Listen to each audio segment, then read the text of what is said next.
কি মনে করেন সবাই বোকা? তারেক জি, আপনি সবাইকে বোকা ভাবতেছেন? যতগুলো লোক এই আকাম করছে সবগুলোর জন্য। এই যে বলেন না সুপিরিয়র রেসপন্সিবিলিটি আপনার, নির্দেশদাতা আপনি। হাসিনা যেমন নির্দেশদাতা হিসেবে বিচার হচ্ছে, এটা আপনার তাই হওয়া উচিত।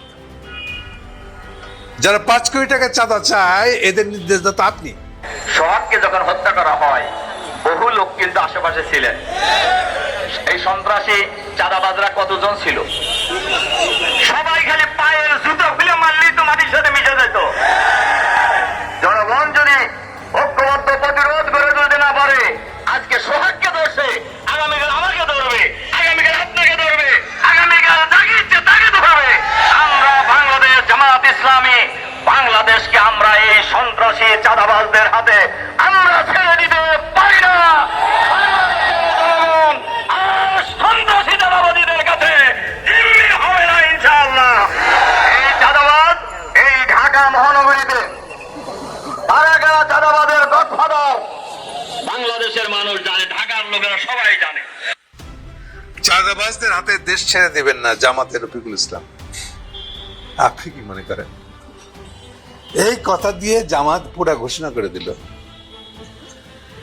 যে তারা আর বিএনপির সাথে কোন ধরনের সাক্ষরতা সম্পর্ক লাগবে না। এটা হচ্ছে এই ইনফরমেশনটা তাৎপর্য।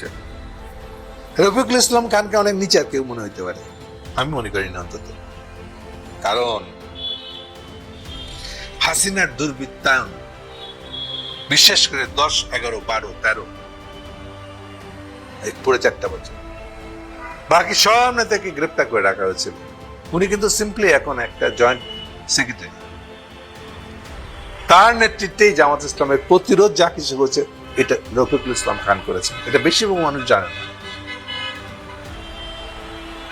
পুরা পার্টির প্রতিরোধের কাণ্ড কারখানা যত জায়গায় ঘটছে, সব ঘটেছে রফিকুল ইসলাম খানের নেতৃত্বে। ফলে আমাদের তাকে আন্ডারস্টিমেট করা উচিত না। এবং উনি সফলভাবে প্রমাণ করছেন উনি পারেন এগুলা করতে। তার বিশেষ কিছু কায়দাও ছিল, এবং এগুলা নতুন নতুন কিছু কায়দা ছিল, যেটা আমার কাছে মনে হয়েছে খুবই পরীক্ষিত। আমি সেসব ডিটেলে এখন যাব না। কাজে রফিকুল ইসলামের এই বক্তব্যটাকে আমি গুরুত্ব দিয়ে বিচার করব। উনি বলতেছেন যে দেশকে এইভাবে চাঁদাবাজদের হাতে ফেলে দিয়েন না। এটা নতুন করে বলার অপেক্ষা রাখে না। বাংলাদেশের কোন লোকটা, সুস্থ স্বাভাবিক কোন লোকটা বলবে যে আপনারা একটা দেশকে চাঁদাবাজের হাতে ছেড়ে দিন? চাঁদাবাজ কথাটার সোজা অর্থ হলো নৈরাজ্য, ললেসনেস বললেও বোধ কম বোঝায়। রাজ্য, রাজা, এগুলো মানে কি? এটা সোজা মানে হচ্ছে শৃঙ্খলা, বিচার শৃঙ্খলা ছাড়া সমাজ হবে না। নৈরাজ্য মানে এক্সট্রিম একটা রাষ্ট্রের এটা ভাঙাচোরা অবস্থা। এটা শেষ। কে কখন কারে মারবে, কার থেকে ছিনতাই করে ধরে নিয়ে যাবে, কার থেকে সম্পদ উঠে নিয়ে যাবে, এর কোনো ঠিক ঠিকানা নেই। এই যে নৈরাজ্যপনা, এইটারই সোজা বাংলা হচ্ছে, আমাদের পপুলার বাংলা হচ্ছে চাঁদাবাজি। এই যে দেখেন, বাস চালাবে বলতে তোদেরকে 5 কোটি টাকা চাঁদা দিতে হবে, না দিলে কি হবে, তোদের বাস ভেঙে দেবো। কিন্তু বুঝতেছেন, চাঁদাবাজি, বিশৃঙ্খলা, রুস্তমি, এটা কোথায় কবদরে গেছে? এরপরে কি মনে হয় যে বাংলাদেশে কোনো রাষ্ট্র আছে, বাংলাদেশে কোনো সরকার আছে?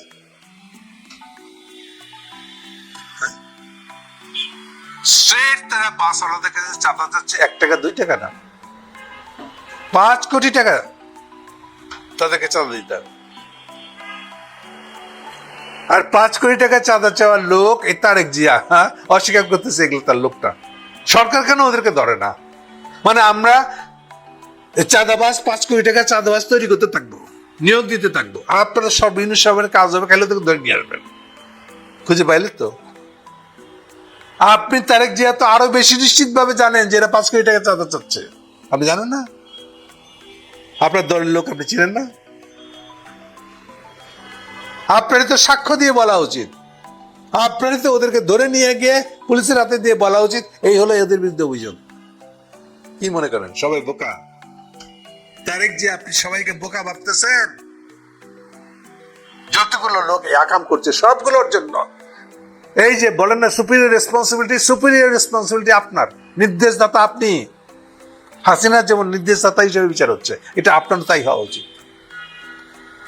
যারা 5 কোটি টাকা চাঁদা চায় এদের নির্দেশদাতা আপনি। আপনার এই জন্য দায়িত্ব নিতে হবে আজ অথবা আগামীকাল। রফিকুল ইসলাম খান ভদ্রভাবে বলছে কথাটা, যে দেশকে চাঁদাবাজ হারাতে তুলে দেন না। দেশকে চাঁদাবাজ হাতে তুলে দেন মানে কি? দেশকে কি কেউ নৈরাজ্যবাদের হাতে তুলে দিতে পারে? আপনি তারেক যে এটাও বুঝতে পারেন না নৈরাজ্যবাদ জিনিসটা কি। নৈরাজ্যবাদ মানে অ্যাপলিটিক্যাল, যেখানে কোনো রাজনীতি নাই, আইন শৃঙ্খলা নাই, নিয়ম নীতি কিছু নাই।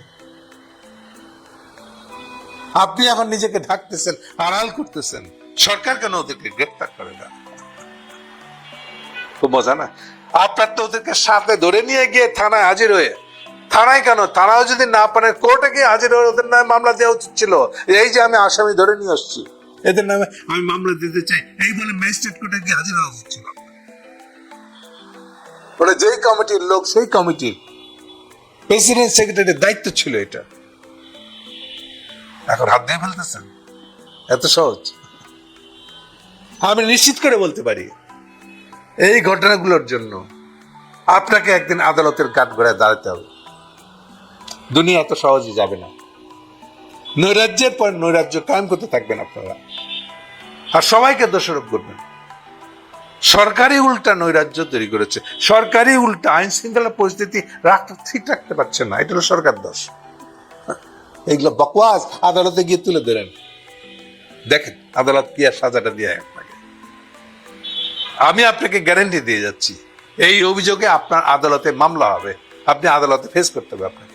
জামাত জোটের বহুমুখী চাপে তারেক জিয়া এবং নাটকীয়ভাবে জামাতের দাবি মানতে বাধ্য হচ্ছে তারেক রহমান সরকার, বিএনপি সরকার, এবং এতে বিএনপিতে তোলপাড়, বিএনপির অনেকের মনক্ষুণ্ণ।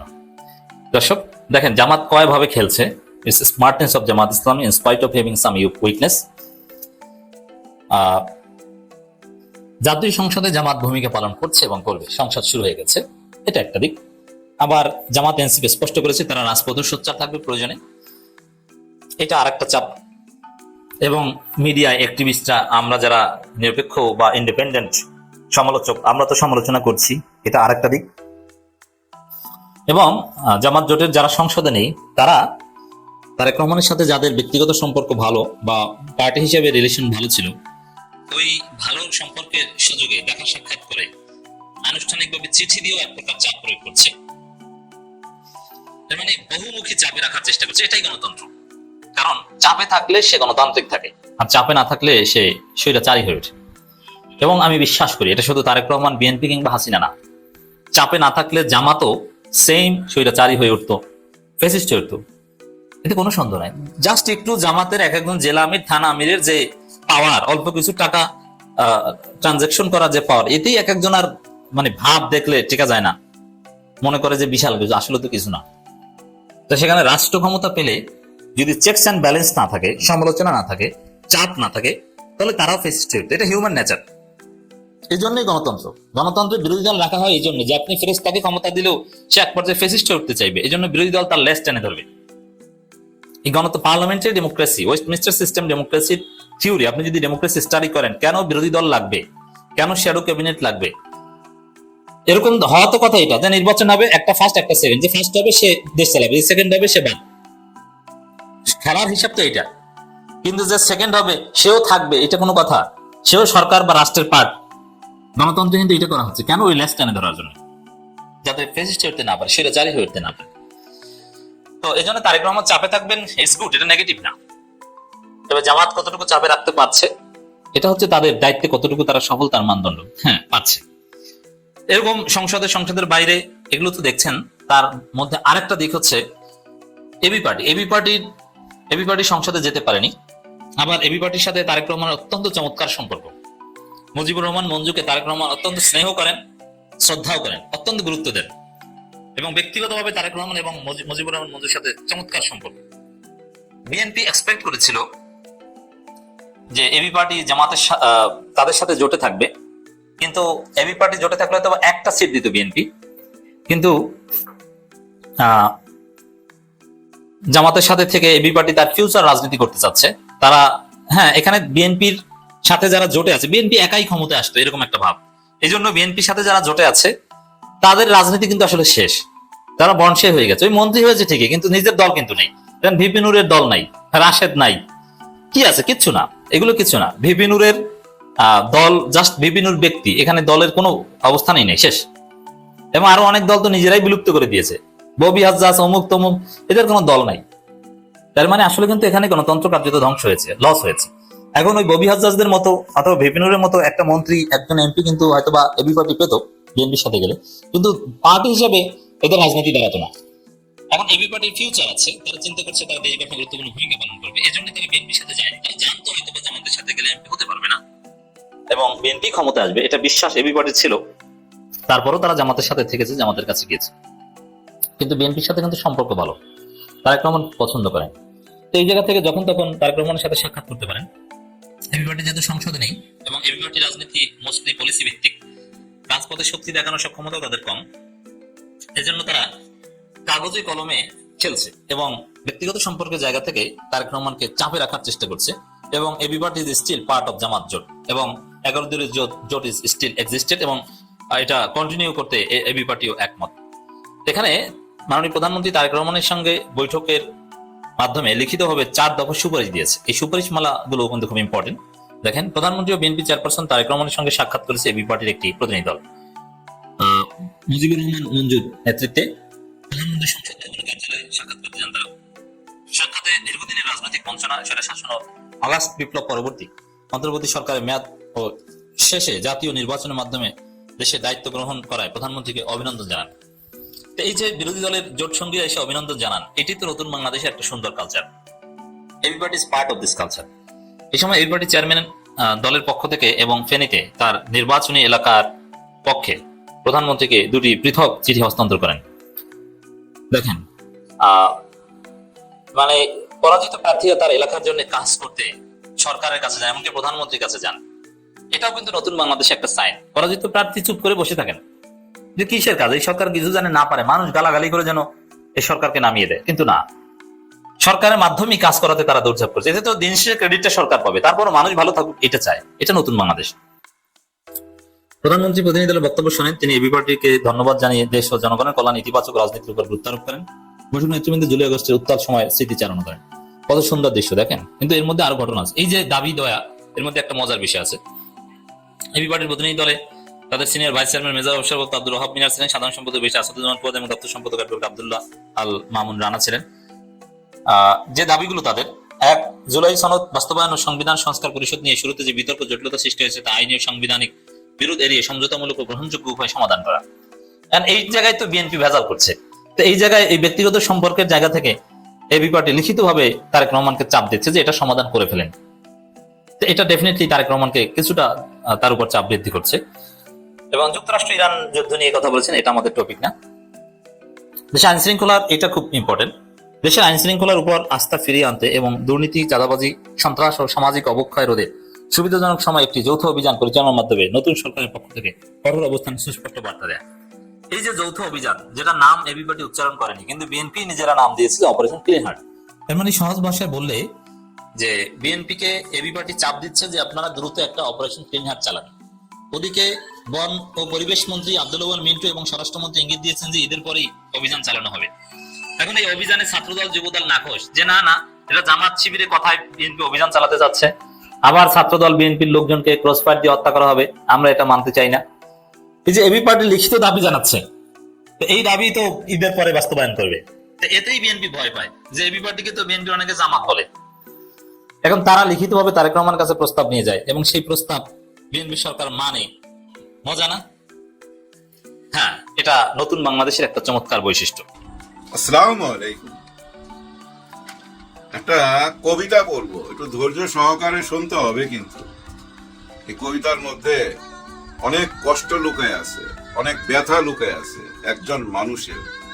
সবকিছুই নেগেটিভ ভাবে নিলে হবে না ভাই, বিচার করতে হবে। সবকিছু বিচার কইরা এই কবিতাটা শুনা নেন আগে, কবিতাটা শোনার পর সবকিছু বিচার করবো আজকে। কবিতার নাম ছুপ্পুর কষ্ট। আমি ছুপ্পু, ছুপ্পুদের কষ্ট পেতে নেই। আমি ছুপ্পু, ছুপ্পুদের কষ্ট পেতে নেই, আড়ালে কাঁদলেও সেটা বুঝতে দিতে নেই। আমি বুঝতে দেইও না, সবার সুখে আমি পাশে ছিলাম, মুছে দিলাম সবার দাগ। সুখের সময় সবাই বলল ভাগ ছুপ্পু ভাগ। আমি ভাগিনি, আমি ভাগিনি, কারণ ছুপ্পুরা ভাগে না, ছুপ্পুরা কষ্ট সয়ে নেয়। হ্যাঁ, ছুপ্পুরা কষ্ট সয়ে নেয়, তাও কাউকে দোষে না। দোষে কি লাভ, দোষে কি লাভ? যাদের আগে আপন ভাবতাম পাষণ্ড সব পালিয়ে গেছে। ছুপ্পুর কথা ভাবিনি কেউ, শত্রুদের মাঝেই ফেলে গেছে। এখন আর কেউ কথা শুনে না, কেউ বলে না ছুপ্পু ভালোবাসি। আমি ছুপ্পু মানিয়ে নিয়েছি, আমি ছুপ্পু মানিয়ে নিয়েছি। বসতে বললে বসি, নাচতে বললে নাচি। আমি অভিযোগ করি না, আমি অভিযোগ করি না, কারণ ছুপ্পুদের অভিযোগ করতে নেই। আমি ছুপ্পু এখন আর আমার নেই কোনো দাম, আমি ছুপ্পু এখন আর নেই কোনো দাম। লাইফটা কেমন যেন হয়ে গেছে, কবি খুশি কবি গম, কবি খুশি কবি গম। কাল লেখা কবিতা জানেন? আতিক ভাই, মিউজিকটা অফ করি, ব্যাকগ্রাউন্ড দিছিলাম। আতিক ভাই, হ্যাঁ ওনার নামই আতিক ভাই, ওই আইডির নামই আতিক ভাই।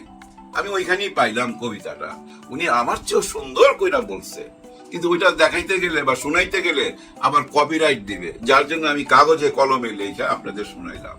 এখন এই কবিতার মধ্যে আপনারা কি বুঝতে পারলেন? ওনার কষ্টটা বুঝতে পারছেন? আরে উনি ভাই সাধারণ কোনো মানুষ না, সারা পৃথিবী খুঁজা এমন একজন মানুষ পাবেন না। ইতিহাসের পাতায় স্বর্ণ অক্ষরে লেখা থাকবে। ভাই আগেই বলছি, সবকিছু নেগেটিভ ভাবে নিবেন না, পজিটিভ চিন্তা করতে হবে। এই মানুষটার কষ্ট অনুধাবন করতে হবে। দেখেন এই মানুষটি 3 জন প্রধানমন্ত্রীকে, একজন উপদেষ্টা, প্রধান উপদেষ্টা আর 2 জন প্রধানমন্ত্রী, মানে নির্বাচিত সরকার, এই 3 জনকে উনি শপথ করাইছে। প্রথম কাকে? উনি যার কদম বচি নিতে চাইছিলেন, যার কাছে উনি কৃতজ্ঞ থাকেন সব সময়, ওনার পায়ের ধুলো নিতে চান, সেই শেখ হাসিনা, উনাকে শপথ করাইছে। তারপরে কে? ওই যে 17-18 মাসের জন্য আসলো ডক্টর ইউনূস সাহেব, ওনাকে শপথ করাইছে। তারপরে আমরা নির্বাচন গণতন্ত্রের মুক্তির জন্য লড়াই করতে করতে 18 মাস পর যে নির্বাচনটা পাইলাম, সেই নির্বাচিত সরকারকে উনি শপথ করাইছে। এরকম ইতিহাস আর কেউ রচনা করতে পারবে? বলেন ভাই, কথাটা কি মিথ্যা না সত্য? এখন আসেন, উনি কেন এত বিতর্কিত? এই বিতর্কিত কারণ একটাই হইতে পারে, উনি কি উনি নাকি অন্য কেউ? এমন হইতে পারে না ভাই? সিনেমার মধ্যে দেখেন না ডবল পার্ট, একজনের জায়গায় আরেকজন। আবার এখন তো আধুনিক যুগ, এই জাপানে গেলেই ভাই রোবট নিয়ে আসতে পারবেন। হ্যাঁ, ওই যে রজনীকান্তের একটা ছবি দেখছেন না, চিঠি না কি যেন নাম ছিল, নামটা ভুলা গেছি। ও না, ক্যারেক্টারটার নাম ছিল চিঠি না কি যেন। আচ্ছা যাই হোক, সিনেমা অনেকদিন দেখি না তো ভুলা যাইতেছি, সব অতীত ভুলা যাইতেছি। এখন আসেন, উনি কি কোনো রোবট? হ্যাঁ, আমাদের সামনে যে আসছে, আমরা যাকে দেখছি, উনি রোবটও তো হইতে পারে। ওনাকে দিয়ে যা বলানো হচ্ছে তাই তো বলতেছে, যেমনি ইচ্ছা তেমনি নাচাইতে পারতেছে। উনি আগে যা বলছে এখন যা বললো, এতে কি বোঝা যায় না উনি আওয়ামী লীগ ত্যাগ কইরা বিএনপিতে যোগ দিছে? এটাই তো বোঝা যায়। এবং উনি কিন্তু একজন রাজসাক্ষীও, হ্যাঁ, ওনাকে একজন রাজসাক্ষী মানতে পারেন। ভাই ব্রাদার, এই যে পত্রিকায় ইন্টারভিউ দেয়, কাগজে লেখে, কলমে লেখে, অর্থাৎ প্রিন্ট হয়ে আসে, ওইগুলা ছাপার অক্ষরে আসে, ওটা সত্য না মিথ্যা এটা কিন্তু প্রমাণ করা কঠিন ব্যাপার। কারণ উনি আসলে ইন্টারভিউতে এই কথা বলছে কিনা সেটা প্রমাণ করতে হবে তো, যদি রেকর্ড না থাকে। কিন্তু সংসদে দাঁড়ায়া যদি আপনি কোনো কথা বলেন, এটা তো আর খুঁজতে হবে না, এটাই তো রাজসাক্ষী হয়ে গেল। উনি নিজের মুখে বলতেছে এই পবিত্র সংসদে দাঁড়ায়া যে ফ্যাসিবাদ ছিল এই দেশে, আওয়ামী লীগ একটা ফ্যাসিবাদ সরকার। আর ফ্যাসিবাদ মানে কি এটা তো আপনারা জানেন, যারা দেশের টাকা পয়সা লুট করে, যারা মানুষের জান কাইরা নেয়, নিজের দেশের মানুষের জীবন নিয়ে যারা খেলে, নিজের দেশের ব্যাংকের টাকা পয়সা যারা লুট করে বিদেশে নিয়ে যায়, যারা মানুষের উপরে অত্যাচার করে, জুলুম করে, তাদের কি তো ফ্যাসিস্ট বলে। উনি তো নিজের মুখেই বলতেছে গত সরকার ছিল ফ্যাসিস্ট সরকার। মানে উনি ইঙ্গিত করছে কাকে? ডক্টর ইউনূস স্যার গত সরকার নাকি আওয়ামী লীগ সরকার? দুইটাই হইতে পারে, কারণ গত সরকার মানে এই 18 মাস 17 মাস যে সরকার ছিল ডক্টর ইউনূস স্যার, উনাকে তো বন্দি করে রাখছে। ইন্টারভিউর মধ্যে উনি স্পষ্ট ভাষায় বোঝাই দিছে যে উনি বন্দি ছিল। এবং কয়েকবার জুলাই অভ্যুত্থানের সাথে যারা জড়িত ছিল তারা তাকে আক্রমণ করতে চাইছে। বাঁচাইছে কে? 3 বাহিনী। হ্যাঁ, আমাদের প্রশাসনের 3 বাহিনী বাঁচাইছে এবং বিএনপি বাঁচাইছে। বিএনপি পাশে ছিল বললেই তো উনি টিকা গেছে, এই কথা উনি নিজে বলছে। এবং এই কথাও বলছে উনারা যদি চায়, হ্যাঁ উনারা যদি চায় আমি থেকে যাব, হ্যাঁ উনারা যদি চায় আমি থেকে যাব। তার মানে কি জানেন, উনাদের সঙ্গে উনার কথা হয়েছে তো উনি থাকবে। উনি এটা ইঙ্গিত দিয়া ফেলাইছে। সহজ সরল মানুষ ভাই, সহজ সরল বললে আবার মাইন্ড করেন না, নেগেটিভ না ভাই, পজিটিভ সাইডটা নিয়ে আলোচনা করি। এই যে উনি সংসদে দাঁড়ায় যে সাক্ষীটা দিয়ে দিল, এটা তো ভাই আন্তর্জাতিক বিচার ট্রাইব্যুনালে কাজে লাগাইতে পারে।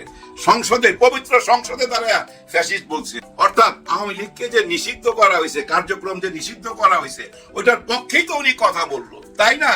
মজার ব্যাপার কি জানেন, এই নিষিদ্ধের মধ্যে কেউ যদি আইসা আওয়ামী লীগের কথা বলতে চায়, স্লোগান দিতে চায়, মিছিল করতে চায়, তাদেরকে ধরা হয়। কিন্তু আওয়ামী লীগের দেখেন মেইন মানুষটাই কিন্তু রয়ে গেছে, যে ইতিহাসের অংশ হয়ে গেছে, অলরেডি অংশ হয়ে গেছে। সারা পৃথিবীতে খুঁজা দ্বিতীয় নমুনা খুঁজা বাই করতে পারবেন না তো, যে একজন মানুষ 3 জন প্রধানমন্ত্রীকে বারবার শপথ পড়াইছে। কি ভাগ্য ব্যাপারটা চিন্তা করেন। কিন্তু ভাই উনি কি আসলে সুখে আছেন? আপনাদের কি মনে হয় সুখে আছেন? একটু আগে বলতেছিলাম না, রোবট বানায় ফেলাইছে, বোবা হয়ে গেছে। অতি সুখে মানুষ না পাথর হয়ে যায়, উনি তো এখন পুরাটা পাথর হয়ে গেছে, নাহলে রোবট হয়ে গেছে। কিছু একটা তো হয়েছে, কারণ উনি এক এক সময় এক এক কথা বলতেছে। ধৈর্য নেন, কোনো কারণে যদি এনসিপি ক্ষমতায় আসতো, ধৈর্য নেন, তাহলে তো উনি ভাষণের শেষে বলতো ইনকলাব জিন্দাবাদ, বলতো না ভাই? ইনকলাব জিন্দাবাদ বলতো। কেন উনি বারবার এরকম কথা বদলাইতেছে? এর পিছনে রহস্যটা কি কেউ বাইর করতে পারবে না। আমাদের দেশে এত গোয়েন্দা বিভাগ, সাংবাদিক, এত মানুষ আছে, এই রহস্যটা প্রকাশ করতে হবে তো। এই যে নতুন জেনারেশন, এই যে ছেলে মেয়েরা, বাচ্চারা বারবার প্রশ্ন করে, আমাকেও ভাই আমার বাচ্চারা প্রশ্ন করে যে উনি এক এক সময় এক এক কথা বলে কেন? কেউ কি চাপ দেওয়া করতেছে? আমার মেয়ে তো আবার বুঝছেন সিনেমার কাহিনী বানায় ফেলাইছে। বাবা মনে হয় ওনার কাউকে বুঝছেন কিডন্যাপ করে আটকায় রাখছে একদম গান পয়েন্টে, তারপর ওনাকে দিয়া বলাইতেছে যে তুমি যদি এগুলো না বলো তাহলে শেষ কইরা দিব। এরকম স্টোরি বানায় ফেলছে। এখন কি করবেন? কারণ কি জানেন, উনি তো শুধু মহামান্য রাষ্ট্রপতি না, ওনার ব্যাকগ্রাউন্ড আছে, অতীত আছে। তো উনি কিন্তু একজন বীর মুক্তিযোদ্ধা, খেতাব পাওয়া মুক্তিযোদ্ধা। তারপর ওনার কর্মজীবন গুলা দেখেন, ওই যে এস আলম, ওই এস আলমের সাথে ওনার কর্মজীবন জড়িত। ওনার অতীত গাইটা দেখেন, পুরাই আওয়ামী লীগ, ছাত্রলীগ থেকে ছাত্র দল থেকে আওয়ামী লীগ, মানে ওনার রক্তে পুরাই আওয়ামী লীগ। সেই আওয়ামী লীগকে বলতেছে ফ্যাসিবাদ। এর পিছনে কারণ কি? ওই গান পয়েন্টে বলাইতেছে আমার মেয়ে যেমন স্টোরি বানাইছে, এরকম কোন স্টোরি কি পিছনে আছে? থাকতেও পারে, নাও থাকতে পারে। তবে এইটুক তো আমরা বুঝা ফেলাইছি, উনি আবার কথা চেঞ্জ করবে। দেখবেন আবার যদি কোনো নতুন সরকার আসে বা ওনার কোনো গুড টাইম আসে, তখন বলবে আমাকে দিয়া ওনারা এইসব বলায় নিছে, আমি রাজি ছিলাম না, আমি ডক্টর ইউনূসের হাত থেকে মুক্তি পায় আবার নতুন ভাবে বন্দী হয়েছি নির্বাচিত সরকারের হাতে, ওনারা আমারে জোর করে এইসব বলাইছে। এরকম কথাও বলতে পারে। কিন্তু তবে যাবার আগে শুধু এইটুকুই বলবো, ব্যক্তিত্ব যদি হারায় ফেলে কেউ একবার, তাকে আর মানুষ বিশ্বাস করে না। হ্যাঁ ভাই, ভালোবাসাটা নষ্ট হয়ে যায়, চোখ থেকে পইরা যায়, মন থেকে পইরা যায় যদি ব্যক্তিত্ব কেউ হারায় ফেলে। কেউ ব্যক্তিত্ব হারাবেন না। একটা সুযোগ তো হাতে রয়েই গেছে, পদত্যাগ করা। হ্যাঁ, একটা সুযোগ তো রয়েই গেছে, পদত্যাগ করা। আর পদত্যাগ কইরা বিদেশে যাবেন না, এই দেশেই থাকবেন। আমরা আছি আপনার সঙ্গে, আমরা জনগণ থাকবো আপনার সঙ্গে। কারণ কি জানেন, দেশের সর্বোচ্চ পদে আপনি ছিলেন, আপনি কেন বারবার বদলাইতেছেন? অন্তত আপনি মুখে না বলতে পারলো দেশের জনগণ তো বুঝতেছে যে আপনাকে দিয়া বলানো হইতেছে। যার জন্য বললাম দেশের জনগণ আপনার পাশে থাকবে। হ্যাঁ ভাই ব্রাদার, হ্যাঁ ভাই ব্রাদার, ওনার পাশে থাকতে হবে। পদত্যাগের পর যদি কোনো কারণে ওনাকে কোনো হয়রানি করা হয়, আমরা সেটা হইতে দেবো না। মাননীয় রাষ্ট্রপতির চেয়ারে আপনি বসলেন আর আপনার জায়গায় উনাকে বসাইলেন, এরপরে চিন্তা করেন তো, আপনাকে যদি চারিদিক থেকে বন্দি কইরা আটকাইয়া জোর কইরা ভয় দেখায়া যে তুমি যদি আমাদের হয়ে কাজ না করো এত দাঁড়ায় সংবিধানের এই জায়গা দিয়া ওই জায়গায় ঢুকাইয়া দেবো, তখন আপনি কি করবেন? জানের মায়া তো সবাই আছে, আর নিজের না থাকুক, উনার বাল বাচ্চা সংসার আছে না, উনার ফ্যামিলির কথা উনাকে চিন্তা করতে হবে না ভাই? সবাই তার ফ্যামিলির কথা চিন্তা করার অধিকার থাকে, উনার কেন থাকবে না? এই কথাগুলা ভাববেন। এই সংবিধানের দড়ি দিয়া বাইন্দা উনাকে তো আমরা চেয়ারে রাখছি এবং উনাকে দিয়ে আমরা বলাইতাছি। ওই যে কবিতার মধ্যে বলছে না, আমি ছুপ্পু, আমার এখন নেই কোনো দাম, লাইফটা হয়ে গেছে কভি খুশি কভি গম, গম মানে দুঃখ, হাসি আর দুঃখ, উনার জীবনটা সবার জন্য সবাই দোয়া করবেন। কেউ যদি বিপদে থাকে তার জন্য দোয়া করবেন। আমার তো মন